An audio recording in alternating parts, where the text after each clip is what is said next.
Thank you for tuning in to the Natty News Daily podcast. This episode is brought to you in part by our sponsor, Core Nutritionals. You can check out corenutritionals.com for all your supplement needs and use code Natty News Daily at checkout to save 20%. Enjoy the episode. I'm rusty, guys. I'm rusty. I feel like I haven't done this in a while, so bear with me if I'm a little off running on that new dad energy, but we'll make it happen. So, what's going on, people? Welcome to another episode of the Natty News Daily podcast. James and I are joined by Brandon Lirio, three-time Natty Mr. O Classic Physique. As you can see behind him, a plethora of accolades on that wall. He's got medals, swords, championship belts. We got posters. God damn, I should be asking for an autograph right now before we go. How you doing, man?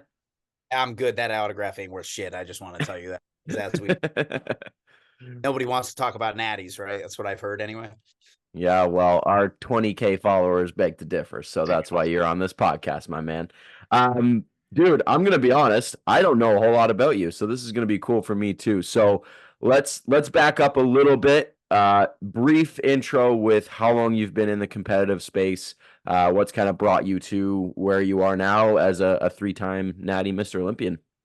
Sure. So I was in the military for 11 years and I really sort of fell in love. I never even entered a gym until I was 19 years old. And so I did it because I was bored and I wanted my buddy who was with me at tech school to show me around.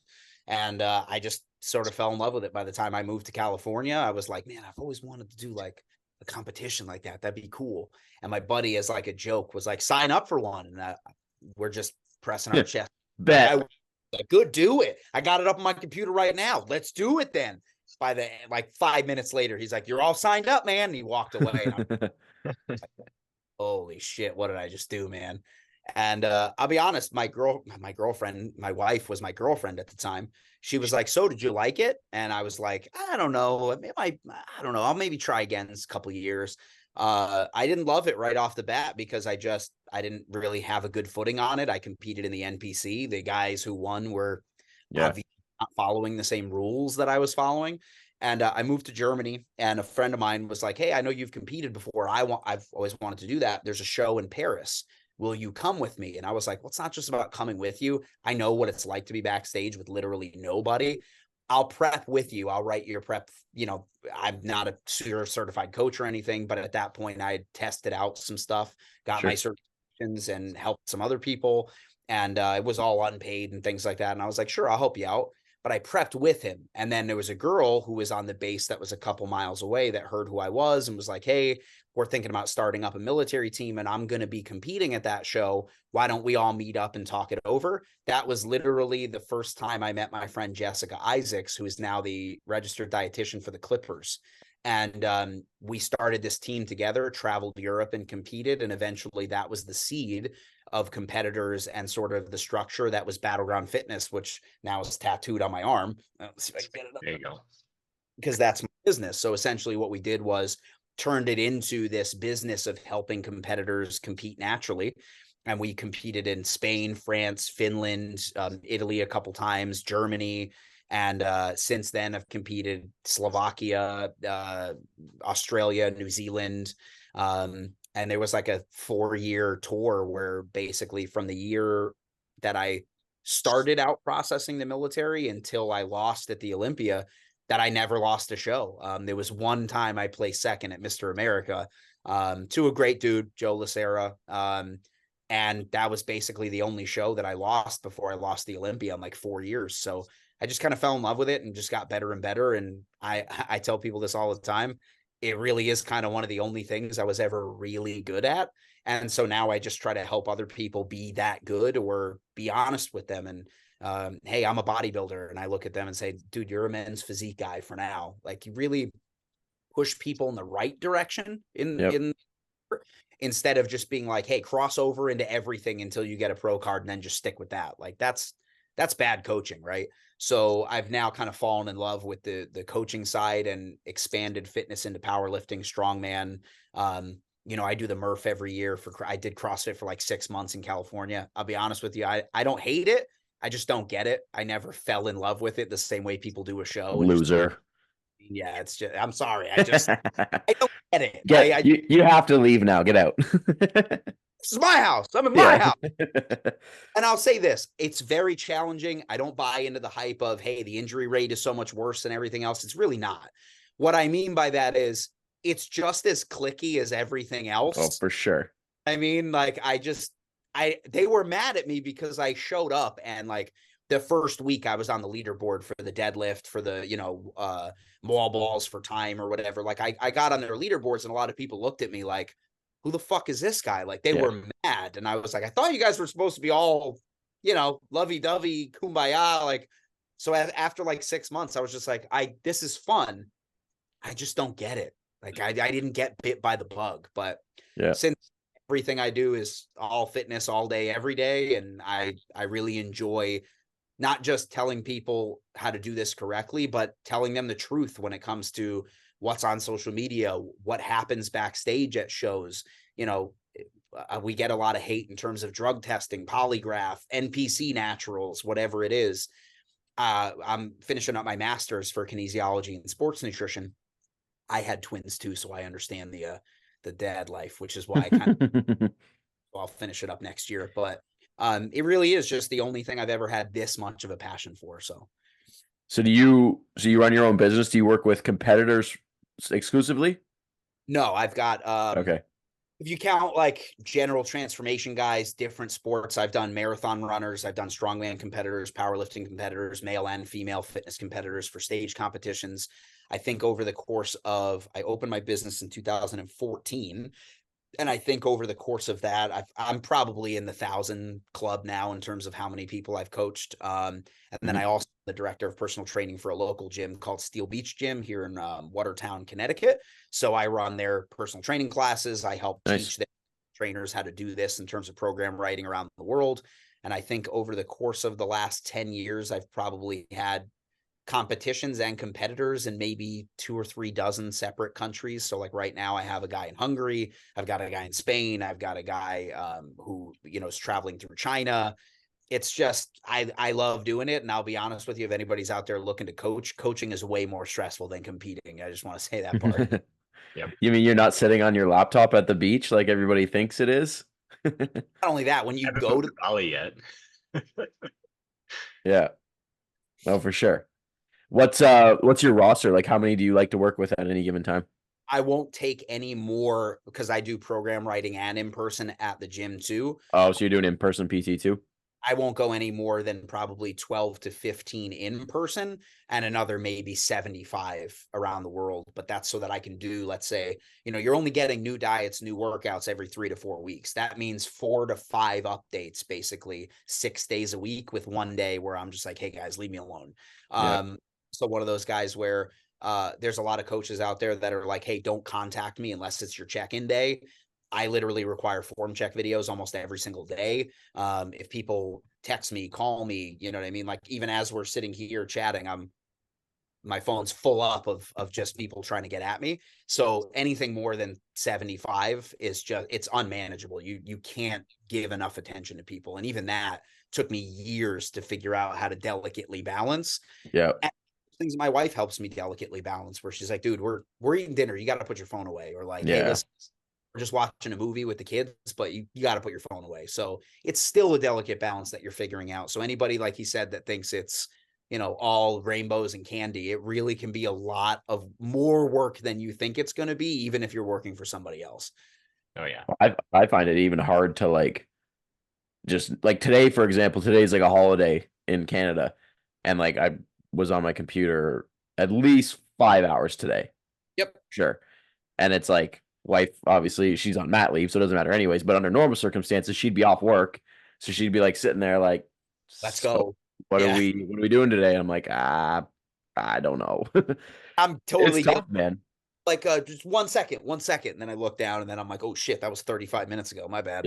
Yep. I even 75, like I'm impressed you said 75 because like I'm always interested to see how guys balance the workload of online coaching because we all do it differently. Some guys will do, like I do spreadsheets. Some guys will go by email. Some guys do the video stuff. Some guys do like YouTube videos that they send to their clients and stuff. So I'm always interested to hear how people do it. And the people that I've talked to, it seems to be 30 to 40 is a sweet spot for a lot of guys. So the fact that you're operating almost double that, obviously speaks to the systems you have in place. And like you said, if you have your wife helping out too, that's obviously a big kind of like four hands in the pot now to help manage things a little bit. I assume you're still doing majority of the workload, I imagine, but when Without you, question. But when I want to be clear, she helps me in the sense that she has her own clients. I can't think of a single time that I needed a ghostwriter either, where it was like, totally, oh, coach, but this person is right. No. yeah, And I had people reach out to me and be like, hey, if I sign up, you're going to be the coach, right? And I'm like, yeah, why wouldn't I be? I'm the one that reached out to you. So yeah, it's more along the lines of like, yep, this is how we make the money and this is how the bread comes in. So it's just one of those things where we've set a delicate. And when I tell my clients though, hey, listen, this is the boundary. You can message me any time of day, but after 8 p.m., I'm not going to get back to you until the following day. If you need me, start the message with the word urgent. And then when I'm scrolling, if I pick it up and it says urgent, I'm like, I got to get this. I'm sorry. Yep. I saw just recently, actually, Eugene Tao, I think it's how you pronounce his name, posted like a John Meadows quote, and it was like someone asked him in a Q&A, was like, what's something something you've learned from somebody that's really like helped change your life outside of nutrition and training, and he posted a John Meadows quote that was like, unless it's an absolute emergency, don't contact me on Sundays. 100%. And I like read that and I was like, that is, that's it. Like that, like you need that level because, John was a family man and stuff, right? And like, I mean, we're all three sitting here with spouses and kids, and it's like, you can't do it 24/7, 365. And maybe we can talk about this where it's like, on social media, you see these coaches that are posting like, grind 24/7, 365. I'm at the laptop. I never leave. And it's like, man, like, I get it. You're passionate and we're as passionate as the next guy, but your work is your work, but your work doesn't have to be your entire life. I will say this too, right? Think about it this way. I was actually friends with John. I wish I had the photo handy where one time my phone's blowing up and everybody's like, dude, like John Meadows is wearing your shirt in his Instagram live right now. So he came to a supplement store that I was working at that I now own. And I was driving him around from the airport. We went and worked out together. It was great. And so every time he would come in town, we would have dinner and hang out. I gave him one of my shirts from my first Olympia that had like me on it and my signature on it, and he wore it. It was, I mean, the guy's so big, it was way too small, but I literally saved it and was like, man, John's the man, dude. But reason why I think a lot of people will look at those messages and sort of think that it's inspiring is because they're commiserating, where they're like, see, I'm miserable because I'm working a lot too, but I know it's going to pay off. And the real shit of it is like, dude, for a lot of people, not only is it not going to, but go back and look at the track record of the amount of people who didn't take the time off. That 10 years down the road, they think competing and coaching ruined their life. And it's like, you did that. Don't get me wrong. I know that there's dark parts of this business and people who cheat the system and purchase followers and all this other bullshit and ghostwriters and it. What I'm saying though is that grind harder. I'm the anti-grind guy. I don't make things any harder than they have to be. So if I'm telling my clients, look, don't work out 7 days a week, take a breather, right? Go spend time with your family because your kids are only young once. And if you miss a lot of this stuff, you're going to hate competing 5 years down the road when your kid doesn't want anything to do with you because they're a teenager. And now all of a sudden you feel like you missed the best years of their life. Why? You could have just done it on Monday instead of Sunday. I'm totally grind when it's necessary, but I'm anti-work, where I'm like, you guys have to understand the reason we all started our own businesses is because we hated working for other people. So while you want to work harder for yourself, you're going to hate yourself more by treating yourself worse than ever treated. For what? You know what I mean? You're going to hate it. Yeah. I mean, this is such a cool topic because this is like ping pong I've been playing in my head the last like 4 or 5 months as I've like transitioned into like eventually becoming a dad, and now I am a dad, and now it's even more so like, okay, I have so much more to do as far as being present as a father and no more time to do it in. and this is something I talked to. So I work with Cliff Wilson, and he's helped me through this kind of stuff a lot. And I said that just recently I had 4 or 5 people drop off, and he's like, look, man, this might not be a bad time to lose some clients. He's like, I know it kind of like bites financially and it kind of stings at first. He's like, but you got a lot going on right now, and maybe your season of like business is can kind of dwindle a little bit right now, and you can focus on other areas. And then like that same day, I was listening to a podcast and I heard a guy say, don't sacrifice the thing you want for the don't sacrifice the thing you want for the thing that's supposed to get you there, something along those lines. So basically, like, we work so hard for this what we think is this like freedom and happiness and this and that, but we're imprisoned by our business because we're working 24/7 to get freedom, but we're not free because we're working so much. Like, it's such a weird dynamic. But I think talking to you, Brandon, talking to James, and talking to other coaches, like, I feel like we all go through it. It's just not many people talk about it because it's like, oh, you should love it every day, all the time. It's like, I do, but it's a lot, man. I never hate it. I never wake up and go, this sucks. Yeah. But there are days when, of course, it's not the number one thing I want to do, right? I fell in love with working out because still to this day, and I'll say this now, even with a half broken arm, it's still the best part of my day, working out. Yep. I love it. Mm-hmm. However, right, and I will say on a long enough timeline, that ebb and flow of that client base, you'll be able to swallow a lot better. And there are seasons where it's like, oh, this one fell off, but I got 2. Man, this is great. And it just continuously goes like that. And then there's a season where you don't get a sign up for a little while, and then 4 have financial issues. One of them ghosts you, right?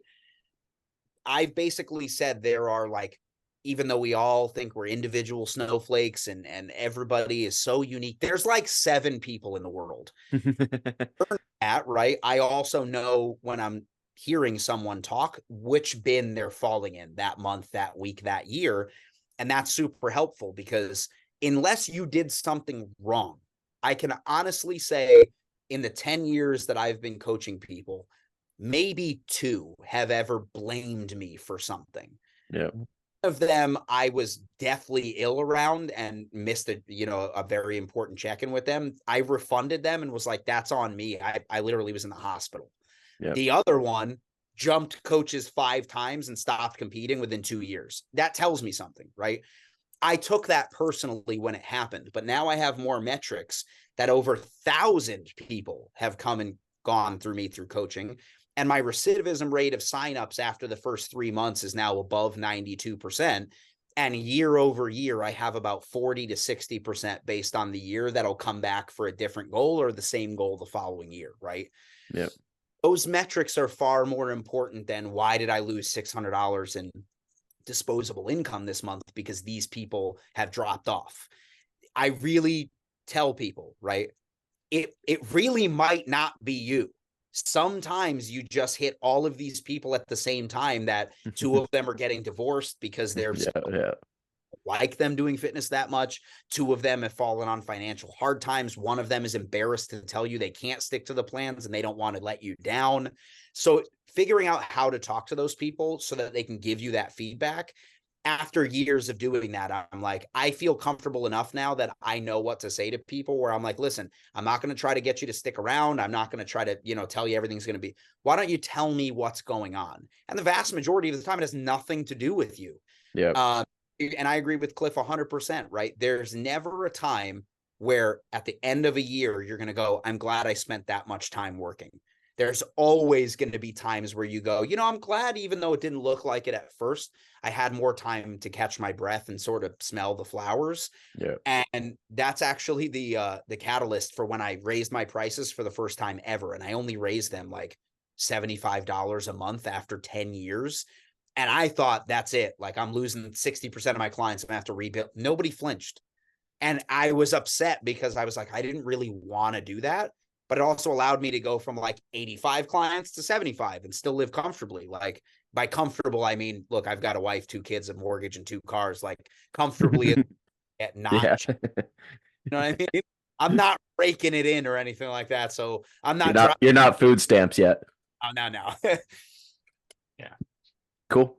No, All right, that James, your turn. I've had my time. no. Well, just a couple key points, right? Like I always say it with my clients and when I'm talking with younger coaches, like nothing in bodybuilding is an emergency, even when people think it is.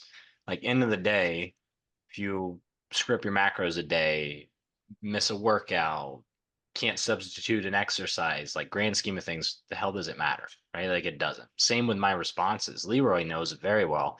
There was a period of time when I was really trying to grow my business where I was up till like 2, 3 a.m. doing check-ins because I felt like I have to get this out before I go to sleep because that's my, my promise or that's my expectation of myself. And it was killing me, quite literally. I mean, and when you Yeah. look at it from the client point of view, does it matter if they get their check-in at 3:30 a.m.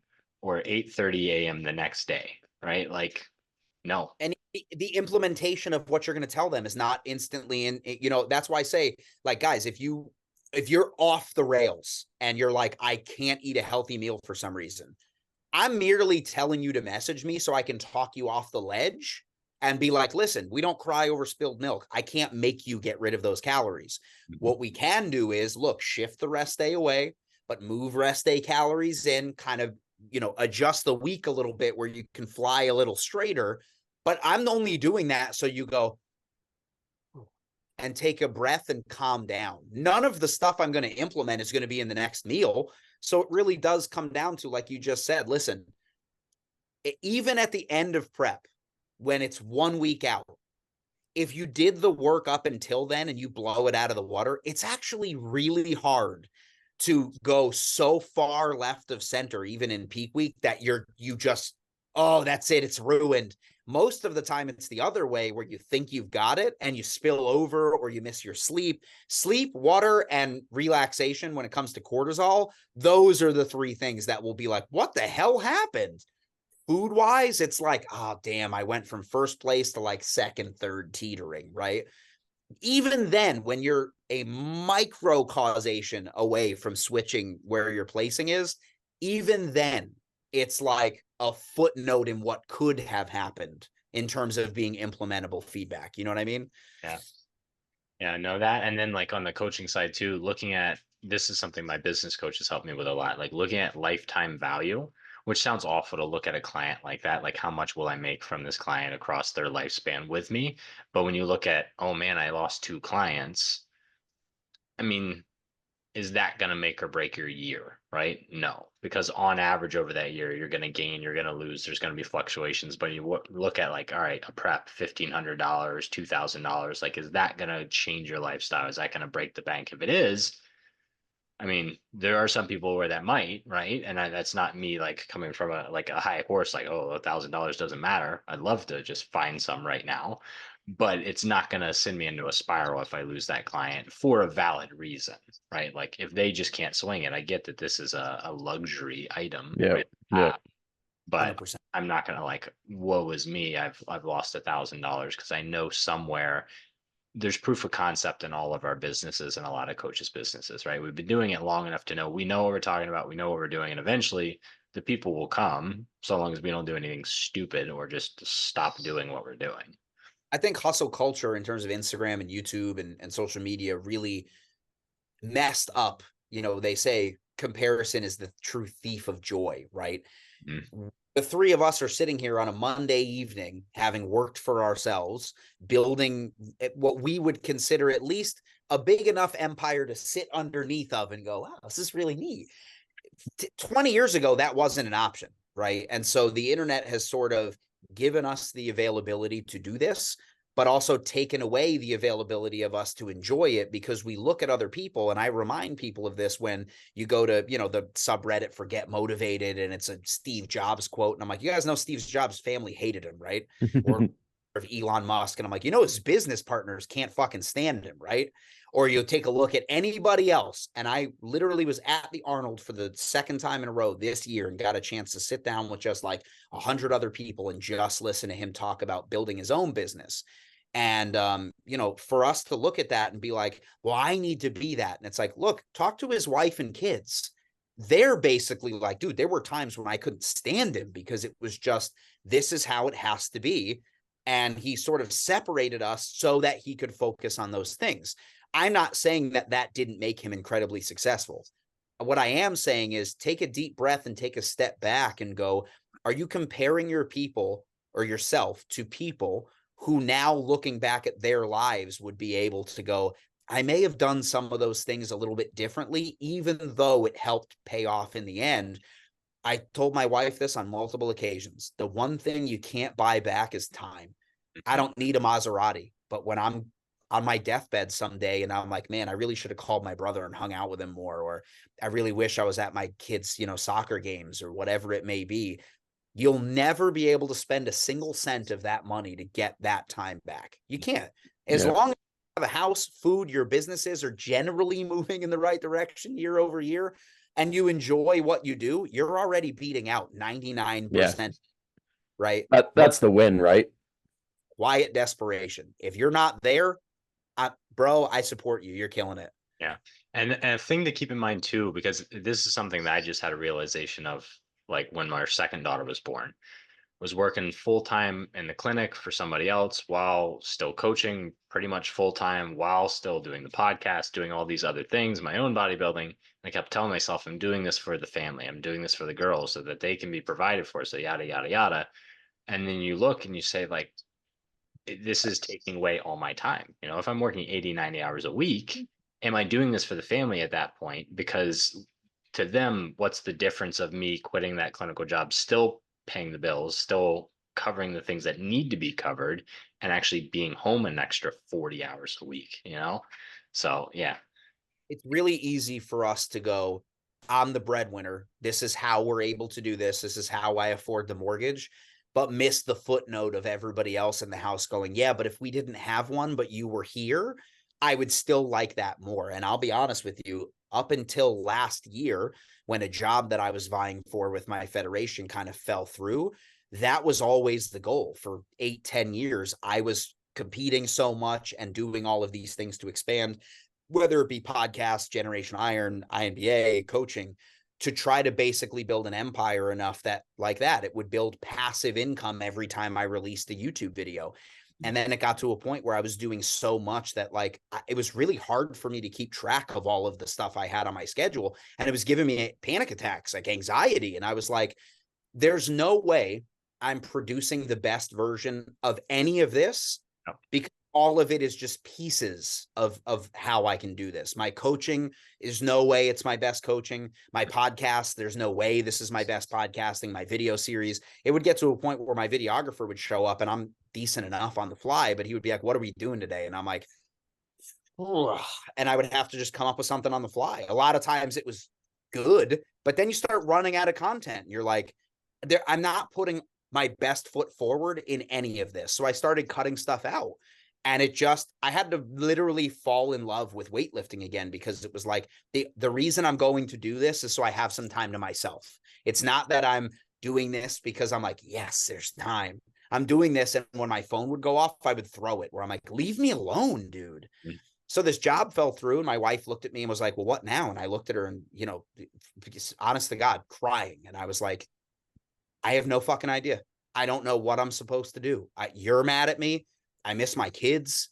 My content is just not great. I wake up damn near panic attack every day. Like, it's the worst. And I say that to anyone listening to this to let you know, look, I just told you I've been doing this a decade. I still don't have it all the way figured out. No one has it all the way figured out. Your imposter syndrome that you're going through is only real because we all feel it. And when you stop feeling it, you'll probably be so full of farts, sniffing them yourself, that your product is going to suck. It's why, even though I like the Apple ecosystem, these things haven't been good in a decade. Like, let's be real, because they smelled their own farts enough where they're like, we're superior to everybody. And then you really look at it and you're like, this is the same product over and over again. And I'm not going to buy a new one until this one breaks. You know what I mean? So I not only hear you, I literally was in that spot. It's like I'm talking to myself, honestly. Hilarious little, this is in no way what we intended to record, and that's why I love this podcast. And this is perfect. This is why we don't script anything, because we get people on and we just go for it, and it's way more authentic this way. So no, I like it. So Classic Physique, you're also a great bodybuilder. We could talk bodybuilding, not just So one thing we touched on before we kind of went live is you were I'm just gonna say like dubbed within the INBA, PNBA as like Mr. Classic Physique, right? You were a 3-time champ, and then all of a sudden you're not placing, Right. And you mentioned like, well, this is clearly not what you're looking for. So kind of, I don't know, go back to that period where you're like, okay, I'm 3-time champ, going back for that fourth or whatever happened there. Go there. Sure. And it's an interesting dichotomy in terms of what I just went over and then competitor me, right? Like when I talk about how I compete, I always go into this idea where the first thing I said, even in powerlifting when I started, was what's the deadlift world record for my weight? That's not healthy. You don't start a thing and go, how do I break it? Right. So when I started bodybuilding and then I started winning, I was like, okay, well, what's the pinnacle of where I can go with it? But people who compete and then win, you basically have two schools of thought. I'm the best. Nobody's going to beat me. Or I now know everybody's coming for me. So unless I'm this good, I have to forget that I won this and do it again, right? That was sort of the reinvention that I loved and still love about bodybuilding is like, you take a look at anybody that's ever been in a position of superiority as it relates to kinesiology and nutrition and aesthetics. And it really does come down to, you're a couple years away from being irrelevant. So I've said to my wife, I've said to other competitors, when I'm irrelevant, that'll be the end of it. And even though when I was winning, every time I would win, I would leave and go, okay, someone else now has something in their mind that belongs to me. And I have to go get it. I have to fight for it. And whether they were beating me or not, I knew that when they were training, they were like, oh, that title belongs to me. I would allow myself to let them believe that it was so that I could come and win. And what it really took for me to do that was, the amount of times I would do, my 80th minute of cardio in my basement at 10:30 at night when I was up at 4 a.m. When my kids were born, when I won the Olympia, and they were born in 2021, but my wife was pregnant when I was competing in 2020, when I won the third consecutive title. I would go lift, after my kids were born basically I would sleep only from 6 a.m. because I would try and fall asleep around 5:30 in the morning until 10 in the morning. And then I would go to work, come home, relieve my wife. By 10:30, I'd have all my plans done and things like that. And by 12, I'd be down in the basement lifting 12 to 3 in the morning. And every time, I swear, my kids had a main line for it. If I touched a barbell, I would just see a fist come up in the bassinet. And I'm like, fuck. Like I would get so pissed, man. So I really had this mentality of when it's time to work, that there's nothing else. This is the only way. A pound is a pound, a rep is a rep. You miss the minute, you miss the workout, okay, then you're behind. Someone else is in there doing it when you're not.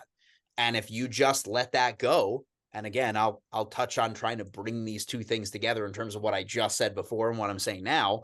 I wanted to be the best. And if I want to be the best lawyer, I need to study for the bar and make sure that I pass my things. And then when I'm in the courtroom, I need to get my depositions ready and make sure that my cross-examinations are ready. That means not going out drinking with friends. That means telling my wife I've got to come upstairs to do prep work. It means whatever.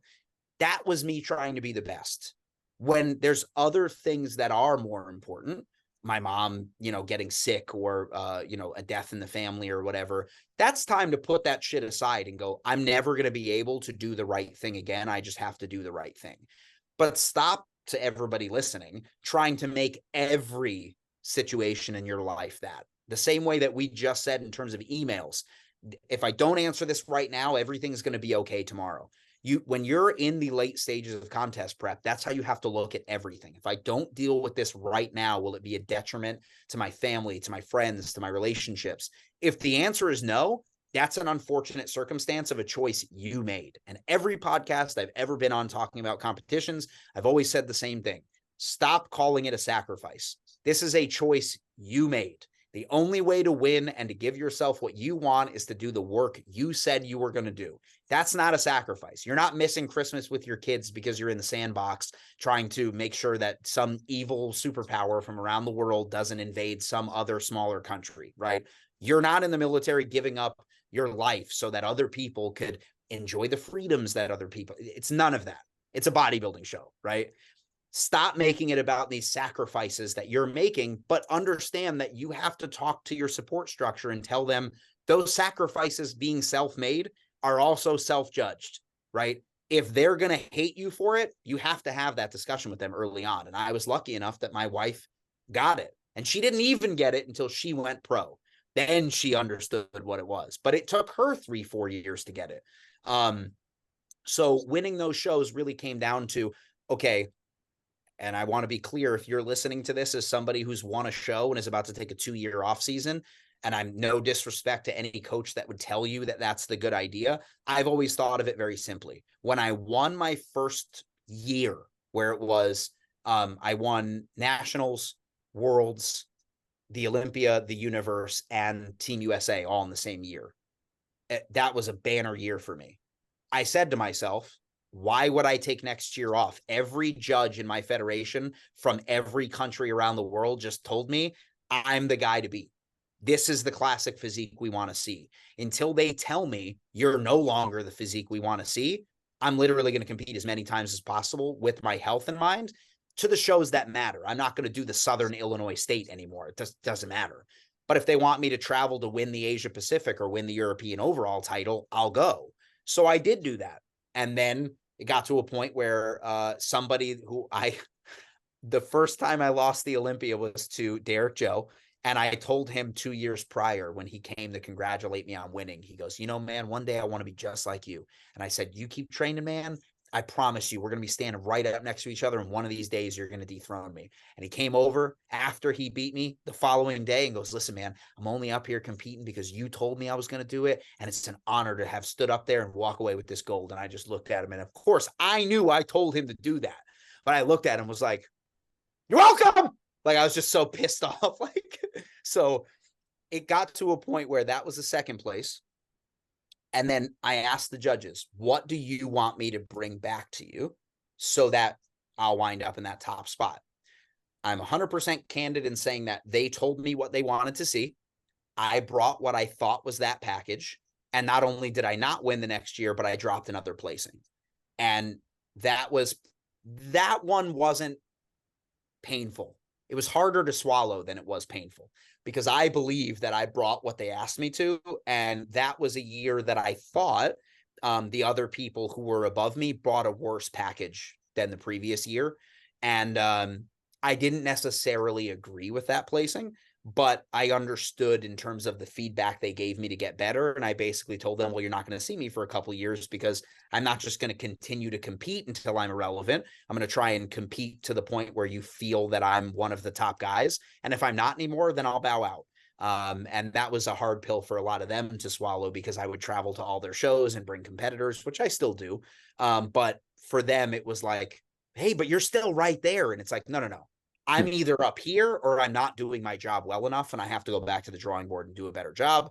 And so that's what I was going to do, was take a couple of years off and lift super heavy and get a lot bigger. And the world had other plans for my left bicep after a strongman competition. So that's kind of where we're at right now. It's just I'm in a rebuilding phase. I had a schedule on the rehab for this guy, so it'll probably be another 2 years before I step on stage at least, but I haven't lost the passion for it. I really do want to step back on stage. And, you know, there's still people that reach out to me asking me to coach them because they saw me at a show in another country or, you know, here in the United States.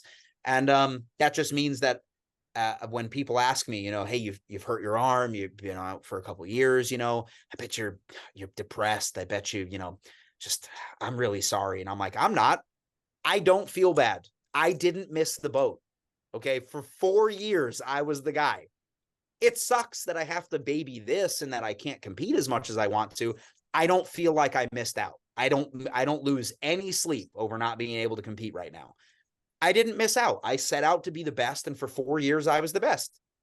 How could I be mad at that? I did what I set out to do at a world-class level, and was recognized for it. And that's good enough. And hopefully I can do it again. And hopefully when I come back, they'll still feel that I am, but I didn't miss the boat. I'm totally satisfied. And every time I come up here to do a podcast and get a chance to look at all these swords and medals and stuff, it's just a walk down memory lane. It's great.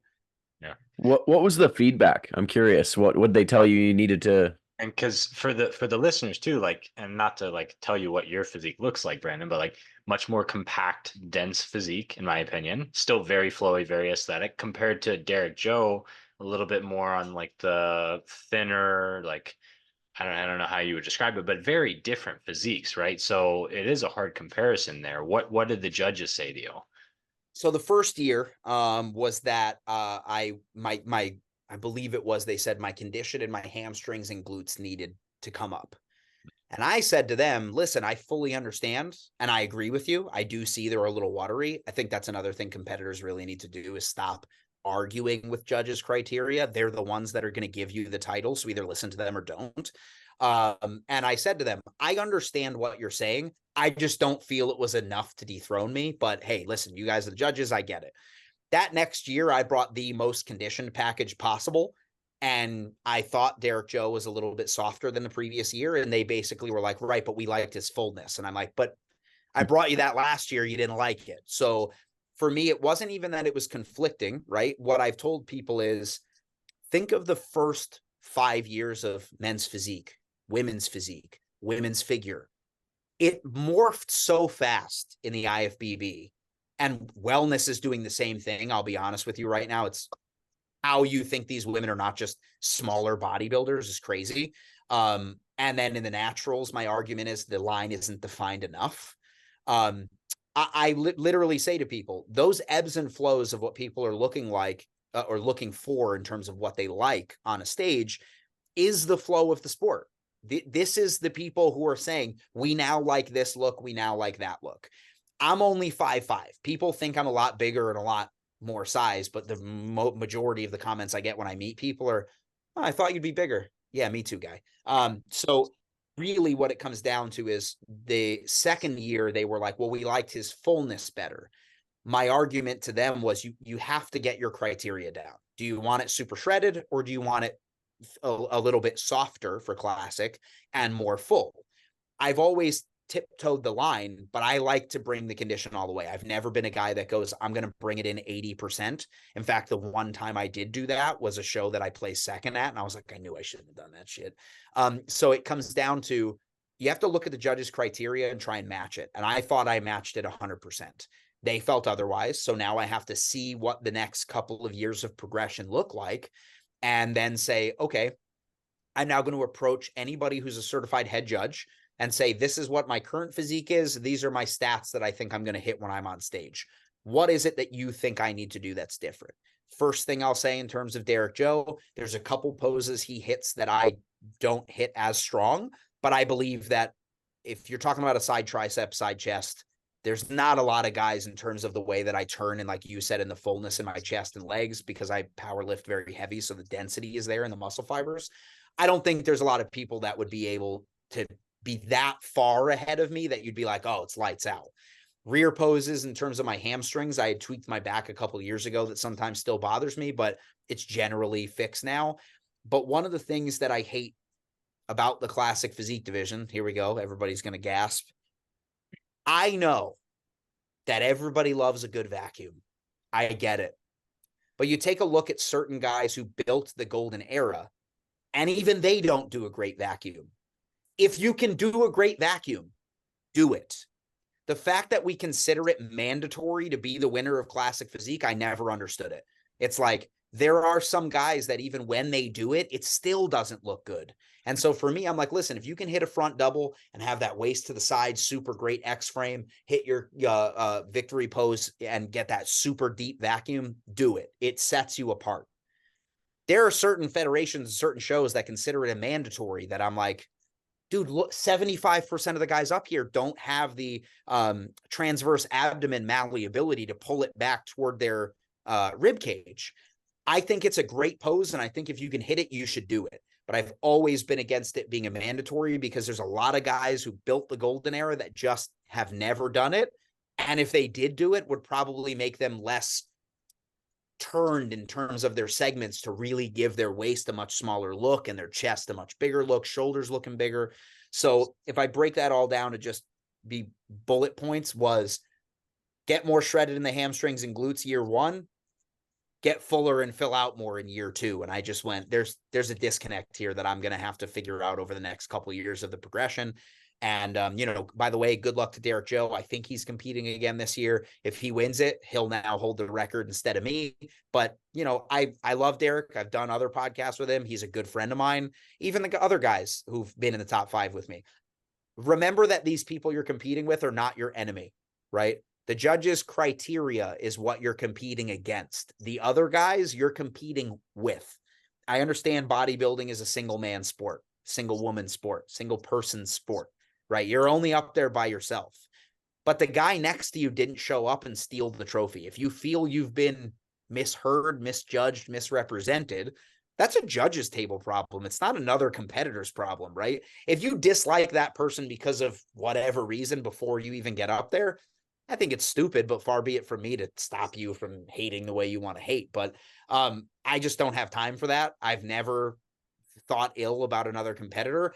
I've more been like, I think this show, this judges panel, this head judge, this federation is missing the point in terms of whatever it may have been. So in all of that, just understand that, you know what I mean? That's Derek you're referring to? Correct. Yeah. It's Joe. Okay. Yeah, I didn't know who it was. So, okay. He is quite a bit taller than me. Like I said, love his flow. His posing routines are great. And him as a person is great. But this is sort of the subjectivity of bodybuilding, right? Who won and why? And get 5 different answers from 5 different judges. That's when you go like, I don't know that I like that, actually. That's not a great track record. So if you get consistent judges' feedback, listen to them. If you get sort of consistent, but every other judge has one other thing to add, that's flavor of the week. If everything is different, you got to go like, this just seems inaccurate for some reason. So take that for what it's worth. Do you find that to be like your attraction partly to like powerlifting strongman is there's no subjectivity to it, you lift it or you don't? Because that's what I love about it, because I dabble in powerlifting too, and it's just like either you picked that up or you didn't, and then that's it. First of all, fantastic question. A home run of a question, because that's literally what I tell my powerlifters who are kind of between sports, and what I tell people in terms of 1 rep max measurements or competing in a sport like that. But I also remind everybody, because this is when people go like, well, then why would I dabble in bodybuilding at all if it's all subjectivity and politics? It's not politics for most shows the way people think it is. It's human error, right? If I competed 5 times that year and I'm competing against the guy who hasn't competed in 2 years, I want to walk out on that stage and have them go, oh shit, here comes Brandon. All right, let's see what he's bringing this time. They've already said my name. That's a leg up. That's human error, right? If they say I'm going to compare Brandon to the top 5, I'm already winning, because they've said my name in their heads. And now they're going to compare me to other people, which means they're going to go competitor number 36, Brandon, competitor number 46, Brandon, competitor number 56, Brandon. They're moving back and forth in a comparison-like manner. I'm in their heads. That's not politics. It's human error, right? And I'm playing that to my advantage. But I also remind people, I've been to World's Strongest Man several times. I've been to hundreds of powerlifting meets. If you think the subjectivity of a rep doesn't count there too, I invite you to any high-level USAPL meet and watch people when they get 2 reds when they thought they should have got 3 whites. The look on their face is, what the fuck? Trust me, subjectivity, even in the NFL and the NBA, exists. That should have been a foul. I don't understand why that safety came back. All of that stuff matters, right? It's just at a different level, and at a different level of, I don't even want to say a lucrative nature. It's more at a different level of scrutiny, I would say, right? You're mad because you feel you got robbed, when a whole fan base is mad because they feel it's just a lot louder, right? So if what's stopping someone listening from this is subjectivity in the sport, there's subjectivity in every sport, but however, pause for effect, the subjectivity is a lot less in strength sports, because like you said, the rules are so dictated by this is what a parallel line looks like. This is where the measurement of the 90-degree angle is, and it either is or it isn't, right? You waited for the cues or you didn't. That's what it is. Yep. Yep. Yep. Yeah. Cool. Very true. James, got anything to add to that? No, I love it. I love it. This has been a great conversation. No, and you're right. And for most people listening to when you want to talk politics, like unfortunately, like we know We know a lot of shit. we here is like expansive now. It's not just the Natty News guys, because we like to stick our nose places where it shouldn't be. For 95% of competitors, especially if you're not at a world stage, it's not politics, Doesn't matter. right? Because they don't know who you are, right? You know who you are, and your Instagram, clan know who you are, and they think you're the best thing in the world, but you're a very small fish in a very big pond, right? So like, yeah, when it's like the world champ versus the return, the challenger, maybe, or like this country versus that country's champion, maybe. But at your local bodybuilding show where there's 7 guys and 5 of them have never competed, it's not politics. It just isn't. So yeah, people like to use that because there's no way to prove that it's not, right? I think the transparency in the sport, right? And I'll even move away from natural bodybuilding and talk about this new expansion with the natural NPC shows, right? On paper, and most people would agree, cool, there's another avenue for me to not only compete, but with what some would consider the greatest bodybuilding, empire, where it all started. Arnold was in it, all of my heroes were always IFBB pros, and this is great. My question to them has always been the same. Okay, now you've got 35 shows. Where do you go once you're a pro? Until you have, and even if they say, okay, now we have natural IFBB pros, and that's a separate league that Jim Mannion also owns. Cool. Where's the natural Olympia category? Until there's somewhere to take it, right?